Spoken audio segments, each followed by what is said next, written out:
This video is to show you how to use MarkLogic name connector in Tableau.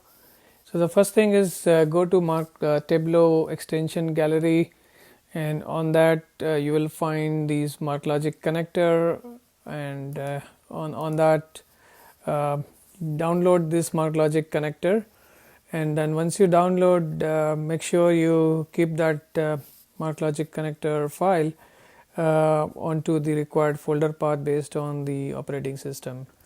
So once that is done, I assume you have the MarkLogic server 901 or higher, and also the Tableau version 2020.3 or higher are installed and configured, and also the MarkLogic ODBC driver, they are downloaded and installed and configured based on your operating system.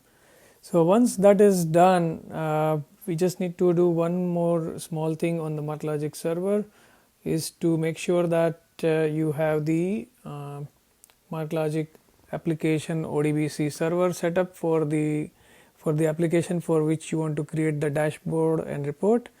So in this example, I'm using the Medicaid claim data, and I have that application database running on port 8274. So I have the ODBC created for that, ODBC app server created for that database on port 8274.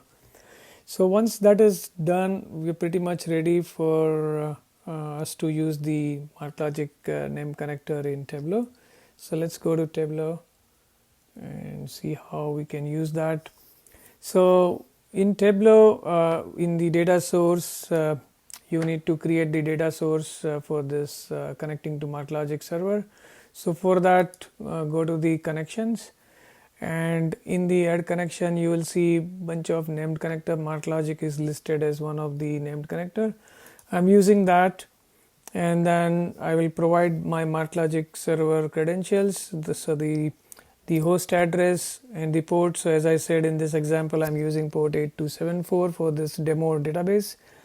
I'm giving my credentials. So as soon as I give my credentials and sign in, the application database, which is running on port 8274, is now connected using the MarkLogic ODBC driver, and I have all the template driven extraction. So this is TDE in MarkLogic and not the Tableau data extract TDE in Tableau. So using this TDE views, these are nothing but the relational views in MarkLogic, projection of MarkLogic document as rows and columns. So I have all those views which are available on this particular port now available to me in Tableau for me to create report and dashboard. So I created a bunch of reports here, the member count before mastering, member count after mastering, and then I created the dashboard of all these member counts by zip, and also the member claim amount and the claim count by zip. So this is pretty much the example of how to use the MarkLogic name connector in Tableau. Hope this is useful. Thank you.